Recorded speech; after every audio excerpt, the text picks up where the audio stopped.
The Capitals' 2023 first-round pick Ryan Leonard continues to dominate at Boston College. Your Locked On Capitals, your daily podcast on the Washington Capitals. Part of the Locked On Podcast Network, your team every day.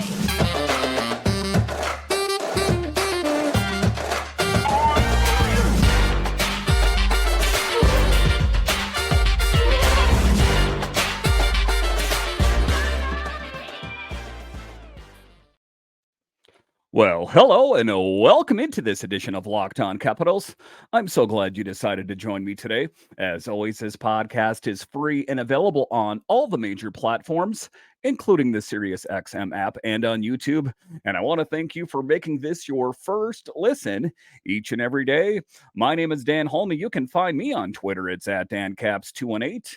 You can find the show on Twitter. It's at Locked On Caps. And the best way that you can help grow the show is to subscribe to Locked On Capitals on YouTube and comment anything down below. I would love to talk Capitals hockey with you one-on-one, and we can do that on subtext. Just check the show description for more details. Today's episode is brought to you by Sleeper. Download the Sleeper app and use promo code LOCKEDONNHL to get up to a $100 match on your first deposit. Terms and conditions apply. See Sleeper's terms of use for more details. So in today's edition of Locked On Capitals, we talk about how the Capitals' 2023 first-round pick, Ryan Leonard, continues to just dominate at Boston College. It begs the question, would the Capitals have been better having him on the team right now? And when can we expect to see him on the Capitals? We'll talk about that in the show. A little bit later, we will talk about changes that took place at practice, just in light of TJ Oshie being out and going to be missing the upcoming road trip. What does that mean for some Capitals players? We'll talk about that. A little bit later, we talk about Spencer Carbery's pledge to fix the power play. But just to get it going here, we will talk about how Ryan Leonard continues to just destroy at Boston College, and just really exciting. One of the things that I heard first after the Capitals selected him was, well, when can we see him? When can we see him? I don't think it's going to be tomorrow or the next day, probably not even next year. But I think that if you can kind of look to the horizon a little bit, we have one heck of a player in Ryan Leonard. And if it even translates even a little bit to what he's doing at Boston College, I think they are in a good position. We know he's a winger. Ryan Leonard scored twice for the second straight game, giving him 8 goals during an 8-game point streak as Boston College wins over Harvard by a score of 4-1. And this is a promising sign out there, Caps fans, that he is continuing to dominate. You take a look at the difference between juniors and going to college. There hasn't been a leg there. Now, he got off to a bit of a slow start, but it seems to me that he is catching his stride, and at only 18 years old, I mean, Lord, could you think how good he's going to be, say, by the age of 21? It is going to be quite something. But, like I talked about there, he did get off to a bit of a slower start, and there were some people that had a little bit of questions about, was he the right pick? Is he going to find his way, or were the Capitals better off selecting someone else? A slow start as he went to the first 4 games without a goal. And there was a little bit of caution, and, just talking different people on the show, some people were asking that, did they in fact pick the right player? But he has just since then totally dominated, a top 6 player for number 2 ranked Boston College.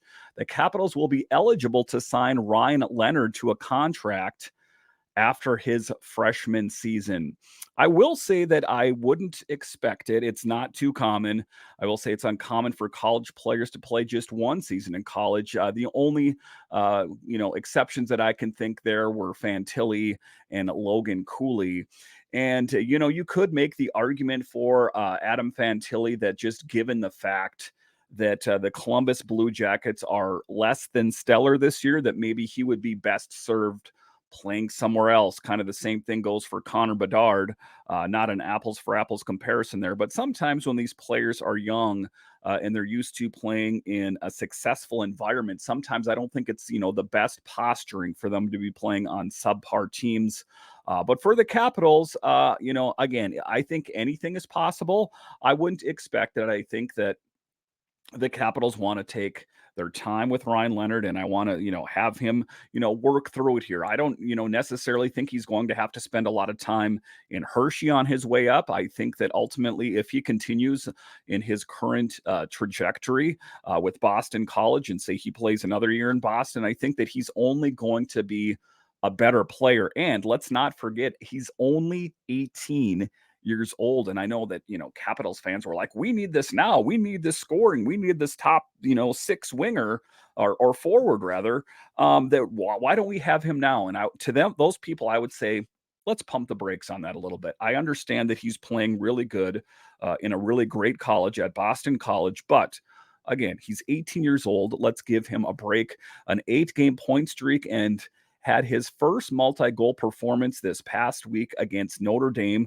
Again, he got great production on Sunday and Saturday, just really lighting it up. And one of the things that I like about Ryan Leonard, just watching more videos from him, is he has a top tier shot and gets in high danger areas to be effective. He's not a guy that just kind of sets up, in the most convenient place. He'll get into the dirty areas. He'll do whatever it takes to score those dirty goals. And oftentimes he does it. And he does have that really top caliber shot. I think that is going to be something that Capitals fans will really like. And as a Capitals fan, I will like it very much. Has 9 goals in his last 8 games to go, along with 3 assists. He is second on Boston College with 51 shots. So, a lot of these players on the Capitals right now, why aren't we finding the back of the net? Why aren't we getting more shots on net? I think that, Ryan Leonard is going to fix what ails the Capitals in years to come. And I don't know what the team's going to look like when he's ready to go, but suffices to say, there are a lot of great young talent, and Ryan Leonard is definitely one of them.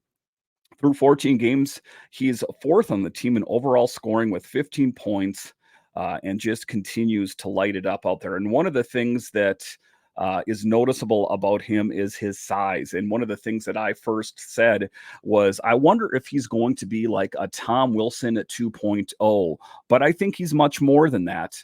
But the similarity and why I made that connection is he's said to be a pest and has a big physical game. And that's something that doesn't always carry over from the juniors. So it is a promising sign for the Capitals. It's a promising sign for Ryan Leonard that everything seems to be going in the right direction. Again, it's unfortunate, I guess, to a certain extent for the fans that want to see him right now, because they're pointing to teams that, they already have Connor Bedard playing on the Blackhawks. You see Fantilli already playing on the Columbus Blue Jackets, and Cooley, like I talked about, playing with the Coyotes. And that's fine. And that's those teams' prerogative, and that's their player and their representation's prerogative. But ultimately, I think the Capitals are in a pretty good position right now. And again, oftentimes when you rush these sort of things, it actually doesn't get the desired result that you're looking for. But what we know for right now, just to kind of sit back and observe what kind of player he is, wow, is what comes to mind. He is one heck of a player in his scoring on a regular basis. He's getting shots on net on a regular basis. He's playing that big physical game. He is a prototypical Capitals player that we are looking for, and I think is going to be a nice complement to this team. Can you imagine Tom Wilson and Ryan Leonard playing on the same team at the same time? That is quite a dynamic team and a lot of physicality. It is really exciting to see what kind of player he's turned out to be and what we can expect from him coming up. All right, so coming up here after the break, we do know that the Capitals power play has struggled, but Spencer Carbery has pledged to fix it. How does he plan to do that? I'll talk about that coming up.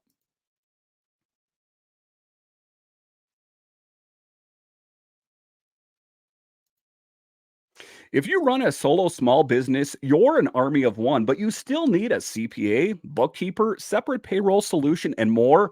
Let Collective take care of your paperwork while you take care of business. If you're running a business one on one, you're wearing many hats in your day to day. With Collective, bookkeeping and accounting don't need to be one of them. You can start saving thousands of dollars and hours of your time by letting Collective handle your business paperwork. They say if you love what you do, you'll never work a day of your life. But as a freelancer, there's always the dreaded paperwork that comes along with it. With Collective, you can focus on your business of one while letting them focus on your paperwork.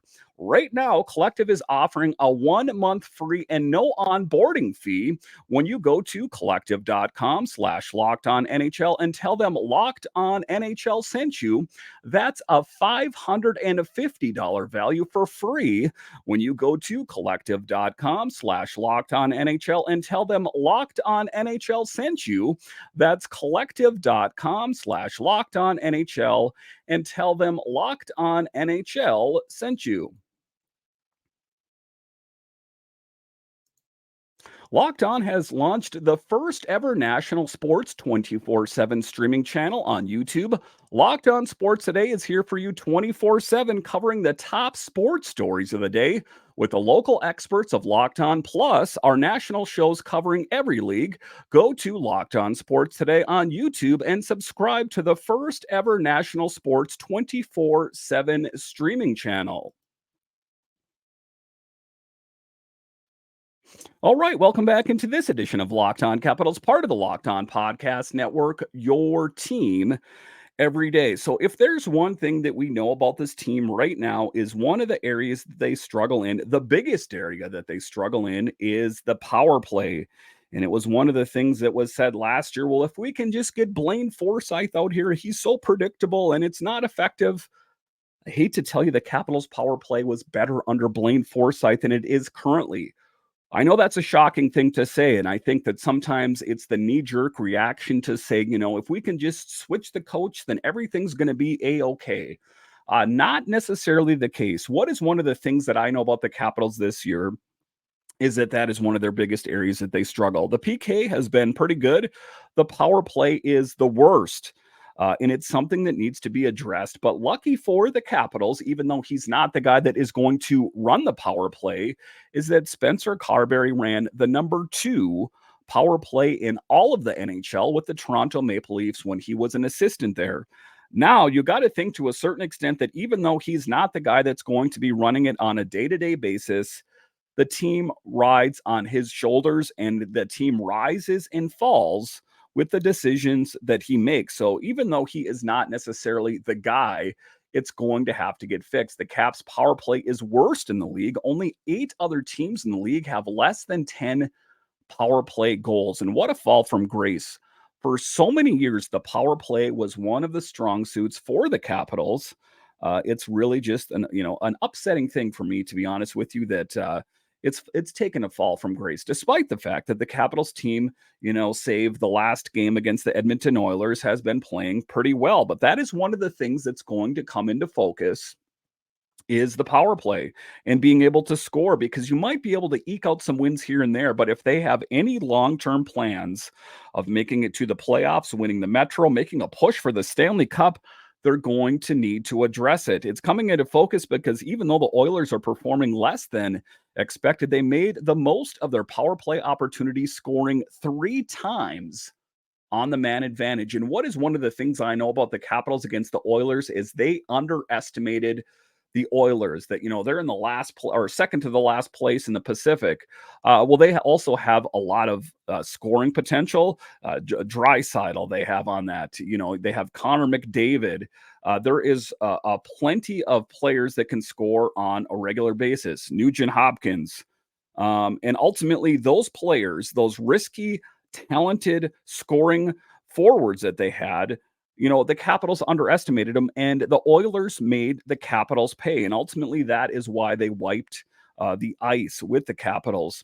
We're going to have to make a bunch of changes, Carbery said at post-game. Tons of different things, personnel-wise, puck management-wise, puck recovery, decisions, routes, you name it. I saw it tonight from both units. We'll continue to try to look for a combination of 5 guys that able to execute the power play and able to do the necessary things required to have an effective power play unit. Again, and if you're an everydayer of the show, you know what? Seeing is believing it. If you're going to walk it, you're going to talk it. I want to see it. I want to see an upcoming Capitals game where the Capitals actually score a power play goal. I'm going to get crazy and say maybe more than just one, a couple of them, in the next few games here.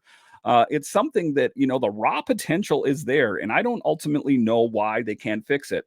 Listen, Kirk Muller is the guy that's in charge of it, and he ran the power play on some big teams around the NHL.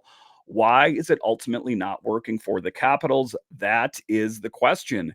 This is Kirk Muller's job. He is the head coach, Spencer Carbery, and ultimately this team rises and falls. Like I said, I don't think Carbery needs to undermine Muller, but they should go and get on the same page. Whatever that means, go in the back room and say, hey, let's look at some video. I know that, you're the running my power play, but I have a lot of experience doing it up in Toronto. Why don't we sit down and discuss what's going on? And ultimately, I don't think it's for a lack of trying from the players. I don't necessarily think that maybe they're executing the plans quite the way that Carbery and Kirk Muller have them set up. And one of the things that was spoke about in Sunday's presser was that they're going to try for different looks and try to be a little bit more different than just having Ovi set up from his office. That is the Capitals' bread and butter for the power play. But being that that is their bread and butter and has been for so many years, it's predictable. And, for the longest time, goalies tried their darndest to try to stop Ovechkin, but they couldn't do it. But guess what? Now they are, because there's enough pre-scouting where the goalies are better than they have been in previous years. Maybe Ovi's slowed down a little bit. And also, sometimes Alex Ovechkin is double covered, so he's just not available. So I think one of the biggest things you could do to address the power play is people expect Alex Ovechkin to set up from the dot. Why not have him set up in the bumper position, something like that, and then alternate it? Don't just keep going back to the same set plays, because I got to say, the power play as it looks right now doesn't look vastly different than it did when Blaine Forsythe was here. So that is one of the biggest things that's going to need to be addressed, is not being so predictable. I think that that is one of the biggest things. And they'll need some help from big names on the team this year to get it done. Alex Ovechkin's offense has been lukewarm to start the season, has only 1 power play goal and 2 power play points, 17 games into the season, the team that is. And that's one of the things, is their Capital players are going to need more from the guys that are making the big paychecks. Alex Ovechkin, who, historically has scored a lot of power play goals. John Carlson's also out there. You take a look at Kuzi and different players that cycle through there. They're going to need more from the players that they have on ice. And John Carlson said as much. He says, it seems like the chances we do get, we aren't going in. The goals, that is. So I think what makes every mistake more glaring, it makes everyone more frustrated. Nobody has a perfect power play. It's difficult. The pucks we were going to get for good spots and good chances, they aren't going in. Certainly, it's not good enough from this group. Not acceptable. Here, John Carlson, it's not good enough. And, one of the things that's frustrating, I guess, as a Capitals fan, is they're like, we acknowledge that it's poor, but we don't really know how to fix it. So that is a difficult position for the Capitals to be in. It's a difficult position for Kirk Muller. It's a difficult position for Spencer Carbery. They're going to have to get together and figure it out, because obviously what's going on out on the ice is not getting it done. And it's something that we've been talking about since the beginning of the season. Again, to reiterate the top, I think everyone thought that, changing the power play coach and changing the head coach is going to fix what ails this team. And Spencer Carbery and his assistants, for the most part, have done that. They have fixed what ails this team, as this team is playing pretty well. But with that said, Peter Laviolette, the former head coach of this team, he runs the number 1 team in the Metro Division, the New York Rangers. So don't let that fall on deaf ears if you want to think that Peter Laviolette was a horrible coach. He is the head coach of the number 1 team in the Metro Division, last time I checked anyway. So that is something to consider. I'm not going to say that, he would have been doing a better job for the Capitals. Ultimately, I think that, With Peter Laviolette, he made his mark and kind of lost the locker room a little bit, but let's never, underestimate what kind of head coach he is either, because he is having great results for the Rangers. All right, so coming up here after the break, we will talk about, we know TJ Oshie is not going to be on the road trip coming up here, and what changes were made at practice, and what can we expect as the Capitals take on the San Jose Sharks. I'll talk about that coming up.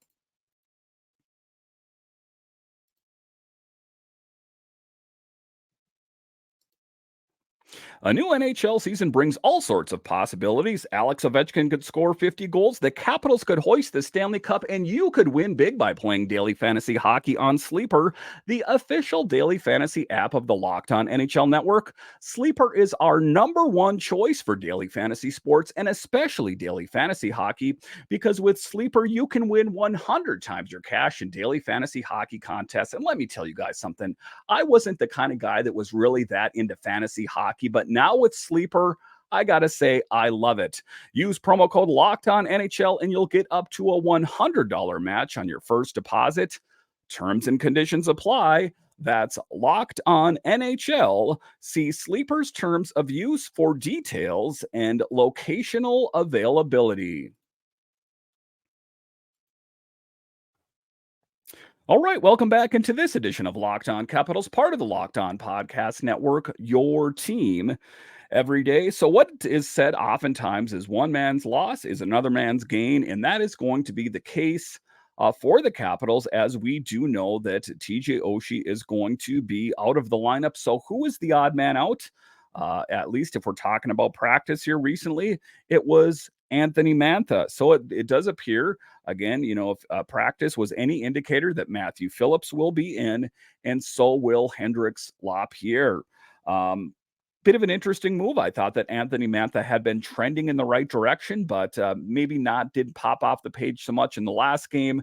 That is anyway the direction it seems they're going in. Matthew Phillips, however, 14 games, 1 goal, and 3 assists. I got to be honest with you, and seeing is believing, and I'm not a guy that can, I can be swayed. I can change my opinion a little bit, but Matthew Phillips has not really done it for me this year. I know that he really showed up in the preseason and everyone was excited about him.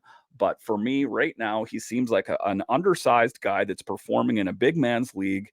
And unless he can be that goal scorer that we thought he was going to be in the preseason, I just really don't see where he fits in. Hendrix Lapierre, however, has played rather well in a limited sample size, 6 goals, 6 games, 1 goal, 2 assists, and with limited playing time. And I know that there was the one game, that 3-point game is the one that comes to mind. That's the most fresh in my mind where he really made an impression.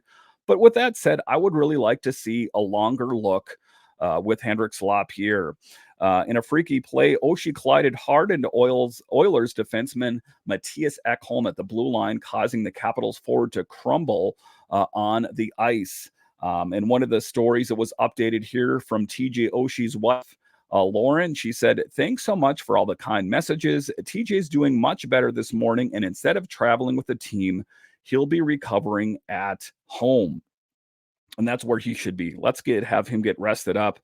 So it is a tough break for Anthony Mantha. Like I said, that I thought he was playing a better game, all things considered. Connor McMichael moved to the left wing to open a center role for Lapierre at third line center. They said that Lapierre could also play the wing. He had played that in the junior league. So the good thing about these young guys is they're flexible. Connor McMichael can play center. He can play wing, but I think that his strong suit, of course, is at the center position. The long-term plan, of course, is to get Connor McMichael back to the center position. Lapierre is one of the guys that he still, even though, like I say, he really popped off the page on the score sheet on that one game, he has to continue to do that. In a league of what have you done for me lately, he's going to need to get production. Otherwise, it's going to be another guy fighting for him, like a Matthew Phillips or another player like that. Evgeny Kuznetsov and Alex Ovechkin on the top line with Tom Wilson, trying to get different looks out there. We know we've seen Strome up on the top line. Ultimately they're still trying to get some traction there. I think that the Capitals Offense has been humming along, save the last game against the Oilers, but it could still use some work. And I think that they're looking to get scoring on a more regular basis. Another good news here is that Martin Feravari is expected to play in San Jose. And that's a big thing. This will be the first time this season that the Capitals defense will be 100% the way it was sketched out this last summer. So it's going to be interesting. We have Joel Edmondson now. He was a guy that was out for quite some time, and Martin Feravari, who missed quite a bit of time as well. That we're going to get a nice look at the way the Capitals blue line is supposed to be set up. This is how they had it sketched out in the summer. And the consensus from Brian McClellan and Spencer Carbery that this was going to be the Capitals' best chance at having a really great blue line. So let's see if it lives up to the hype. Let's see if it lives up to the potential. And let's hope the Capitals can win a game against the Sharks here coming up here. And the one thing I'm going to say is I don't want them to underestimate the Sharks. We saw what happened when they did that with the Oilers.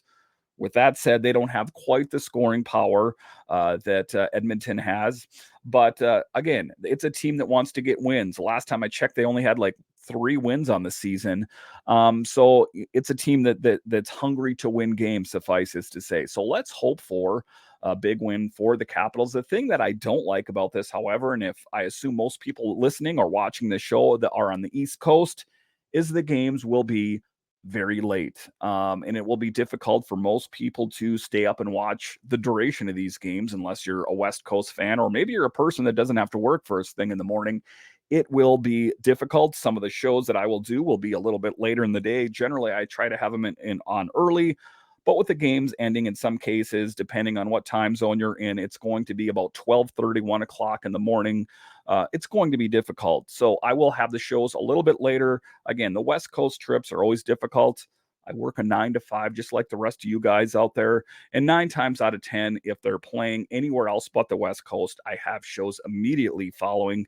Just a bit of a programming note there. Listen, I want to thank you for joining me on this edition of Locked On Capitals, your only daily year-round podcast covering your Washington Capitals. And I want to thank all of you that listen on the audio side and watch this 5 days a week on YouTube. And when you're done here, head on over to Locked On Nationals streaming channel. They launched the first ever national sports 24/7 streaming channel on YouTube. But Locked On Sports today is here for you 24/7, covering the top sports stories of the day with local experts of Locked On, plus our national shows covering every league. So go to Locked On Sports today on YouTube and subscribe to the first ever sports 24/7 streaming channel. Do it today. Listen, once again, I want to thank you for joining me on this edition of Locked On Capitals, part of the Locked On Podcast Network, your team every day. My name is Dan Holme, and I'll talk to you again next time.